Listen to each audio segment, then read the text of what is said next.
Hey, what's going on, guys? Welcome back to another video. It's me, Consistent Rob. 40 days and 40 nights. You guys already know what we're on. So yesterday, something happened in history that will be told in the books of time in history classes 50 years from now. Donald Trump got banned from Twitter. Now, I'm gonna be honest with you. Big Coon Rob is gonna sign into work. I was cooning apparently in the Gutex video, so I'm gonna come back and I'm gonna double up on that coon ship. It just activated deep in my mind. I don't understand how this doesn't really scare anyone in any capacity, because honestly, political figures being banned from social media, I kind of feel is a little alarming. If it's bloggers, if it's like, hey, that guy writes for a right wing or left wing news company and he's saying wild stuff, get him up out of there. But I feel like when we're talking about political figures, they should not be banned. And when you're seeing that political figures are being banned from social media, how much power do these entities have to ban someone that is still in office? I know he's going to be leaving office here in about 11 days, but you're banning somebody still in office?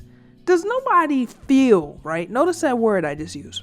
Feel like that's just a little alarming that these companies have this much power. And the thing that's crazy about them is the companies aren't a person. They're faceless. Normally with people, you can kind of get an idea how they lean, how they feel. These things are faceless corporations that really govern the way a lot of people think and approach in the news that they show us through their feeds and algorithm nonstop, and they're getting people up out of here. They said that he was inciting violence in his tweets, and to stop further violence being incited, they had to shut him down. So Twitter banned President Donald Trump account Friday, citing the risk of further incitement of violence following the deadly insurrection at the United States Capitol on Wednesday. Twitter has long given Trump and other world leaders broad exemptions from its rules against personal attacks, hate speech, and other behaviors. But in a detailed explanation posted on its blog Friday, the company said recent Trump tweets amounted to glorification of violence when read in the context of the Capitol riot and plans circulating online for future armed protests around the inauguration of the president-elect Joe Biden. The social platform has been under growing pressure to take further action against Trump following the Wednesday violence. On Thursday, Facebook suspended Trump's account through January 20th and possibly indefinitely. Twitter merely suspended Trump's account for 12 hours after he posted a video that repeated false claims about election fraud and praised the rioters who stormed the Capitol. Trump's Twitter persona has long functioned as a mix of policy announcements, often out of the blue complaints about the media, disparagement of women, minorities, and his perceived enemies, and praise for his supporters, replete with exclamation marks, all caps, and one-word declarations such as sad. If you guys know, I'm a big fan of Metal Gear Solid 2. I think it's an amazing game. I honestly think it's one of the few games that's art and not a video game. And when I just see what's happening right now with social media, with context, everything is context. You get to decide what's context. Hey, this is how I interpreted what you said, so therefore that's what you meant. It always makes me think back to this game. Reduce the rate of evolution. Right. You seem to think that our plan is one of censorship. Are you telling me it's not? You're being silly. What we propose to do is not to control content, but to create context. Create context.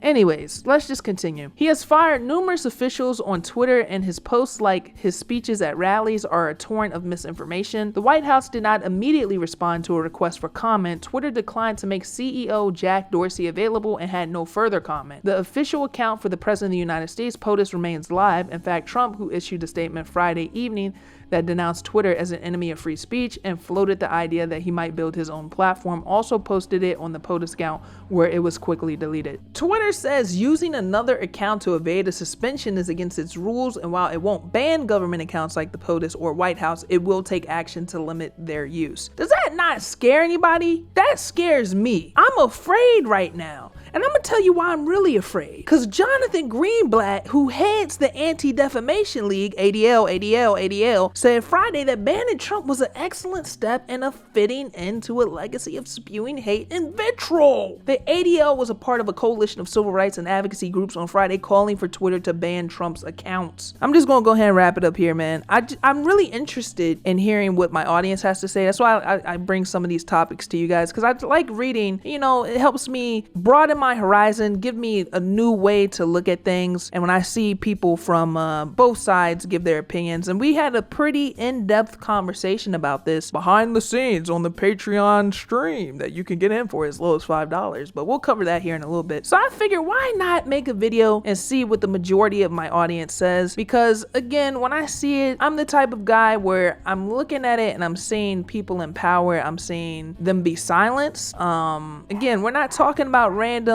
guy number 5. We're talking about the head of the motherfucking state, nigga. Leave you stankin', nigga. What the fuck you thinking, nigga? That's who we're talking about. And we're talking about getting those people out of here. I think the entire thing can be a little scary and a little alarming. Now, breaking news, breaking news, breaking news. This has been an RP Kenpachi alert sent straight to your phone. So not only has he been banned from Twitter, they got the Facebook out of here. They got the Google out of here. I didn't even know Big Trump was on Spotify. Snapchat, does anybody use it? I thought you were supposed to use that to send the dickle pickles.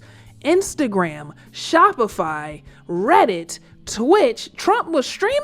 He was on Among Us with AOC since when? YouTube, TikTok, and Pinterest. I'm telling you, the last time I saw something like this happen was Alex Jones, bro. Alex Jones, and I feel like they wanted to do it to the Honorable Louis Farrakhan, but they couldn't, so he just uses Twitter and he redirects people to his website. But I believe they got him up off Facebook too. When I've been saying this for months, bro. I think a lot of these big tech CEOs are really in a group chat with one another. They're showing, hey, you know, here's Becky. Oh, she's getting really big now. We're gonna have to set up a play date with Sarah. And then next thing you know, somebody just drops a Google like, yo, look what this nigga did. And one person's like, yeah, don't worry, we gonna handle that when we go in the office on Monday. Cause when you see the way these people stand in unison to ban, it's alarming, man. That's all I'm saying. Okay, that's all I'm saying. When I see people unite like this is a united front, and I'm not talking the airline corporation. So with that being said, we're gonna go ahead and start to wrap this up. As always, there is a Patreon down in that description that has potentially over 110 hours of additional content. It's just right there for as little as $5. If you enjoyed this video, make sure to give it a like as always, as it helps out the channel. Come on, you want to help Big Rob, don't you? Yeah, you do. Yes, you do. Go ahead and hit that little like button. Also, if you haven't, follow me on Twitter. If you can, that would be amazing. If you want to send me video ideas, you can do that down in the description, or not in the description. You can do that on Twitter in the DMs, because them DMs is #open. So with that being said, I'll catch you guys on the next one. Everybody have a great day, and I will talk to y'all soon.